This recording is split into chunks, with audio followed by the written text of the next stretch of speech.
It's on dry land in the American Midwest, in the little town of Fairfield, Iowa, that we can find another kind of innovative school. This university was founded in 1974, based on the precepts of Maharishi Mahesh Yogi, the famous guru to the Beatles.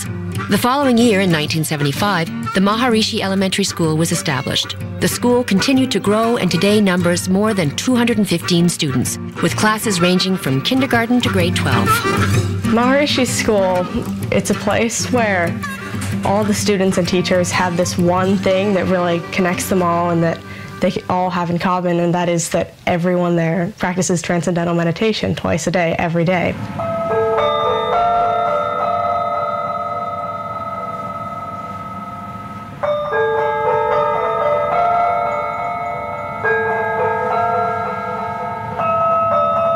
The meditation program at the school is integrated into their academic schedule, so we start the day and end the day with meditation.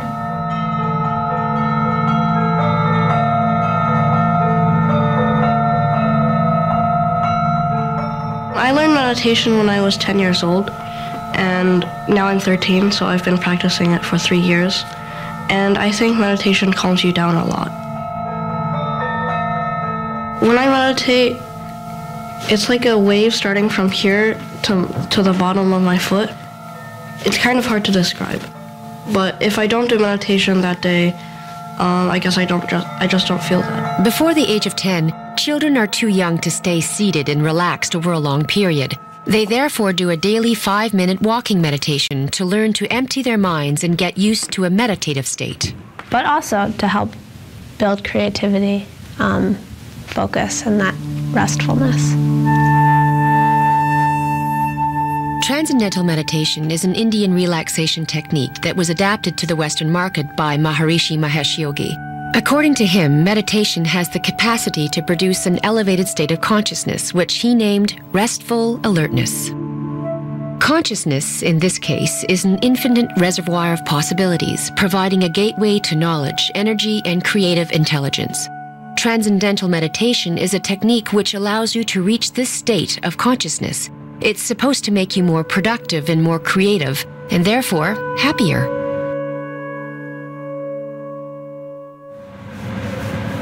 When we come up here to meditate every day, we do our asanas, which are our yoga positions and everything, and then we do our pranayama technique, which is breathing technique we use. It's where you take your two middle fingers and your thumb and you press down on this nose and you breathe out and breathe in, and then you close the other nostril and breathe out and breathe in.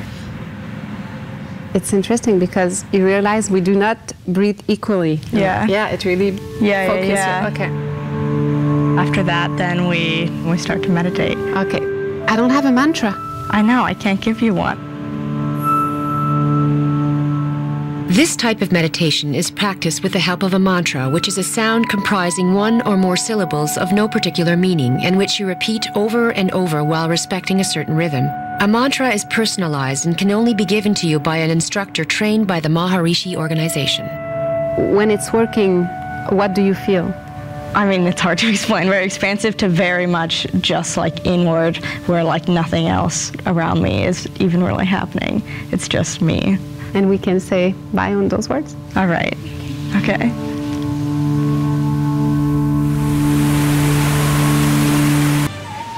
Though the environment is innovative, the subjects taught here are very traditional. They obviously teach math here, but it's Vedic mathematics. Since the concept of choice is front and center when it comes to teaching and learning here, there are therefore several paths that arrive at the same solution. The key is finding one's own personal path. That's the person sitting next to you. Okay? Vedic math was developed in India over 4,000 years ago. They rely on a series of sutras or aphorisms referred to in the Vedas, sacred Indian texts. These aphorisms are used as memory aids to help solve various mathematical operations. Who remembers the most important thing about Vedic math? The most important thing, Chasten? Choice. Choice. Right now we have 6 choices on the board. Yes? Okay. The choice creates within them an interest and a happiness because everyone wants to be able to choose. And at the same time, it helps them to think about their numbers that they're using. And in that way, not only are you learning a technique how to add, but you're also gaining a sense of number, because you have to do an analysis of the problem. You have to think about the problem to decide which is the best technique to use. Here's one that I think is not a good choice for this column. Can anybody tell me why I think it's not a good choice? It's easier to just cut the 18 in half and put it under halving and doubling. Good. This one is the most fun. How far away is 98 from 100? We have 2 away. How far away is 94 from 100? It's 6 away. So now we can multiply these two, and that will be the last 2 digits of the answer. Then if we subtract the 6 from 98 or subtract the 2 from the 94, either way we'll get 92. This is the answer to the problem, and if you do it the long way, if you do it out, you'll see that, in fact, it's true. If we actually doubled 99 and multiplied 57 and then took the half, is that technique, would it work mathematically? Yeah. Yes, it definitely would work. Math doesn't break. Meditation is supposed to help you gain insight into your true nature and help you make better choices, but do you think it can be applied to math? One of the things that you have to do to choose a different technique for each problem is that you have to sort of step away from the problem and think about it as what kind of problem it is. And that stepping away involves going into yourself. And because our students practice going into themselves twice a day, morning and evening, then it's a more comfortable place to be of thinking about their own thinking. And in that way, I think that they would be better at doing that. Here's what's going to happen. There is going to be a problem projected on the screen. As soon as you are complete with the problem, you write the answer on the paper. If you do it in your head, that's fine. Go.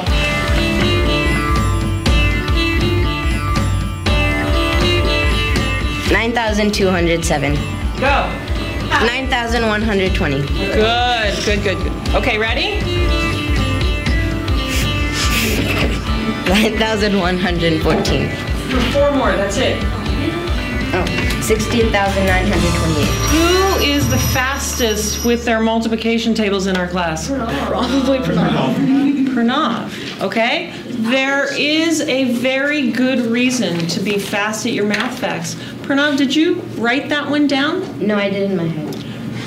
That's why, Dante.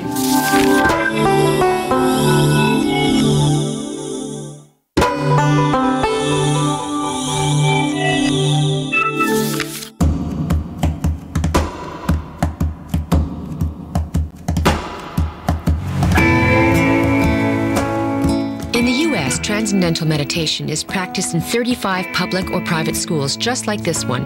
Maharishi School has a specific mission: to turn these children into curious and respectful students and peace-loving global citizens. Success without stress. This could be a fitting motto for Maharishi School, which has made bold improvements to the standard national curriculum. Maharishi School has pioneered an approach we call consciousness-based education. So I'll explain that a little bit, but it's part of what we call a 200% model of education. So first of all, our school is responsible to provide a college preparatory education for our students, like most other schools in the United States. But the other difference is that we bring in this element of consciousness.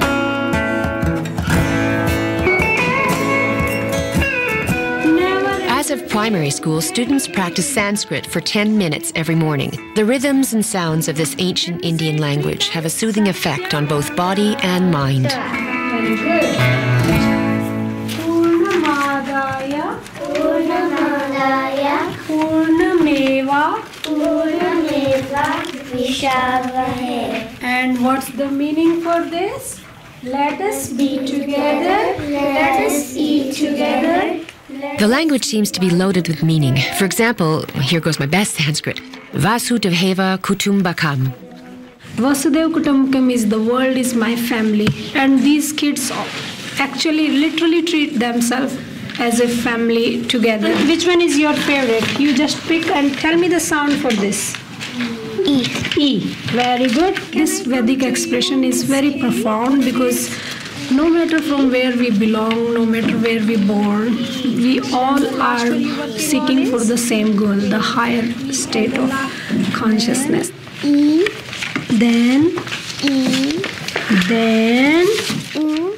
Would you say that Sanskrit is a language like other ones, like English or Spanish, or it's different? I wouldn't say so, because to me, it relaxes my mind, and sometimes the words can get complicated, but still it gets extremely fun. For the regular classes, boys and girls go off on their own. According to certain studies, girls and boys learn differently, and when it comes to the older students, mixing them might prove too distracting. I feel like a lot of people have never experienced what that's like to be in single gender classes. It's a whole nother experience, kind of. It's a whole nother dynamic between students and teachers, and I really like it. Hi, my name is Gabriella and I'm from Syria. My name is Seh and I'm from the Gambia. Hi, my name is Quina and I'm from China. My name is Bimbo. Hi, my name is Ami and I'm from Gambia. My name is Serge and Hi, I'm from my name is Singapore. Daniela and I'm from Mexico. My name is Georgia, I come from Hi, China. my name is Yasmin and I'm from My Germany. name is Anand and I'm from India. We have in our student body a little over 200 students. We have over 30 countries represented with families that have come from all over the world. At least a third of our students are international or have that connection. So, you know, that is one of the greatest assets, I think, of our educational community here, to grow in that diversity, because that's our world. That's the world that our students will work in and communicate with in the future. You don't need to be at sea to be a pirate. On dry land in Maharishi School's Special Projects class, students are on a treasure hunt, and they're applying some of the academic concepts they picked up in their various classes. The existence of seamen is the existence of pirates. Are you talking about pirates? Yeah, pirates. What's happening here? We're decoding this piece of paper. Okay, so you have to find a message. Yes. What's the name of that class? This class? Yes. Projects. And the goal is to complete all of these worksheets here. There are location worksheets, there are math worksheets, the blue worksheets. Once we've completed each worksheet, we go up, show Mrs. Hayes, and then if we get it correct, we'll get one digit of a coordinate, and then we add them all together. So it's a gradual process. So we have to work on each piece of paper to get the final result. Yay! There you go. Now you understand that kind? Yeah. What number? 13. After that. Ready? Shall we let the camera see? Right here, right? 1. We finished those worksheets, and we've gotten 3 coordinates, so 3 locations, and we're going to journey towards those locations and see if we can find anything.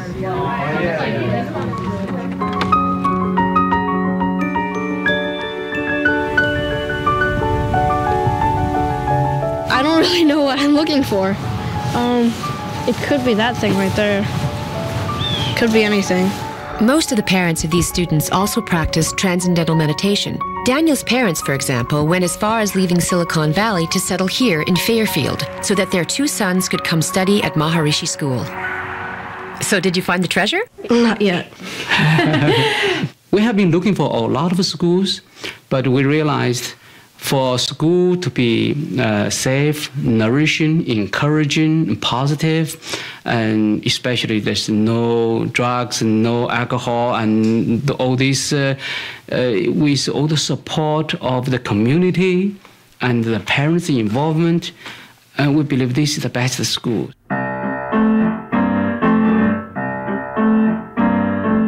Daniel, where do you see yourself in 10 years?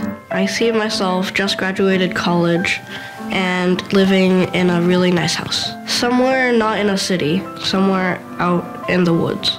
Given that his education is so foundational and so solid, and I can see that he can achieve anything that he wants, and I really believe that, because we do not have any confinement of anything that he wants to do, and we totally believe as parents that he can really achieve his great potential.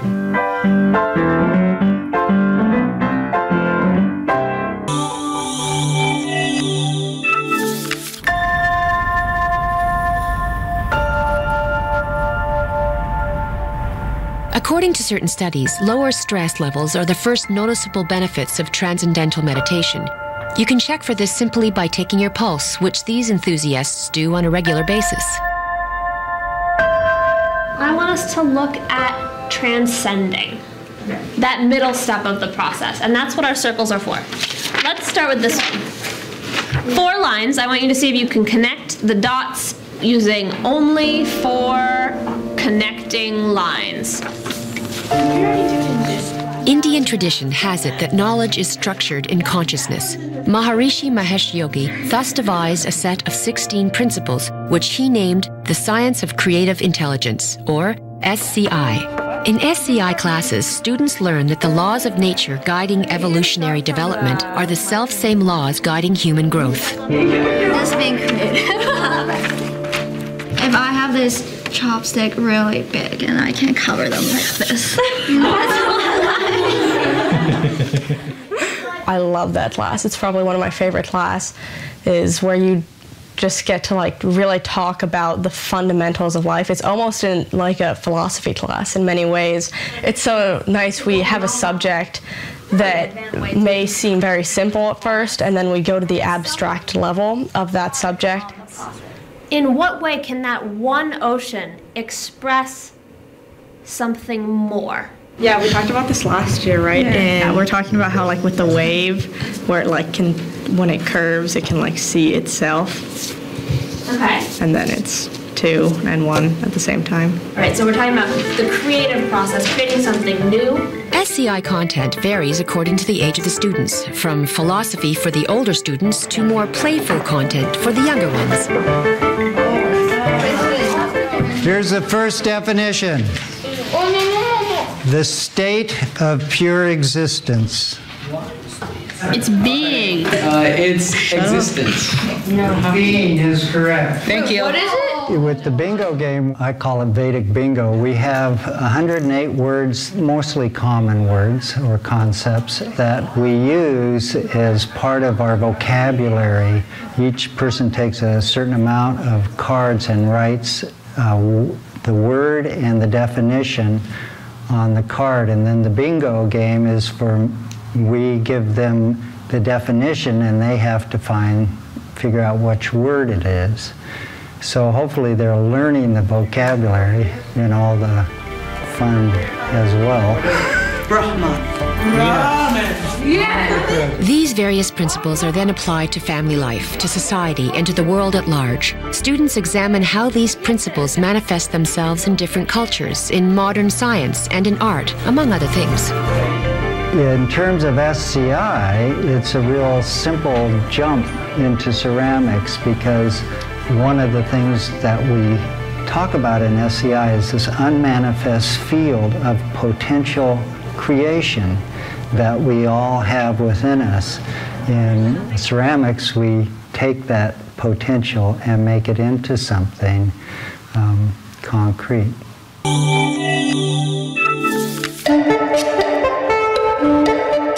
The tiny city of Fairfield, Iowa has a population of barely 9,500, but it's renowned among practitioners of the Transcendental Meditation for being home to the world's largest training center. Indeed, the city boasts 2 impressive domes, built in the early 80s according to Vedic principles of architecture.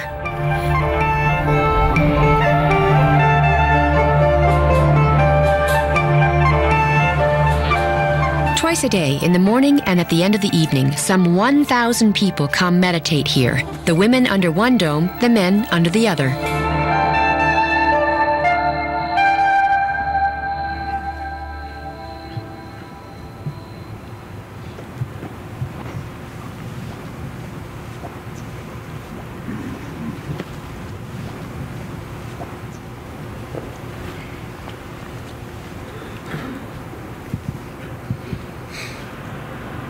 The goal is the same as with the TM technique, to develop the mind and body. It's something that can be practiced individually, but that when practiced as a group seems to have a greater impact, not just for the individual, but also for the surrounding environment.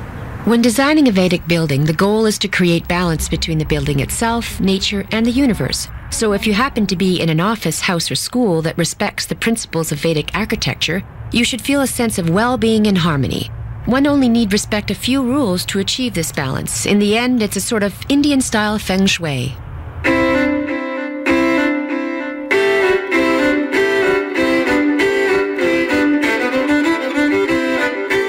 I have your business card here, John. It reads, John Lipman, Maharishi Vedic Architect. Vedic architect? We have been building using this technology in the U.S. for about 25 years. This is the Raj, which is an Ayurvedic spa which was built in 1992. One of the Vedic principles is that the building must face east, and that the building features roof ornaments called kalashas. Also, aren't there supposed to be a certain number of windows to allow light to penetrate into the building? Yes, sunlight from all directions is nourishing, but sunlight from the east is especially nourishing. And so this building is elongated with the long side facing east, with many windows on the east side.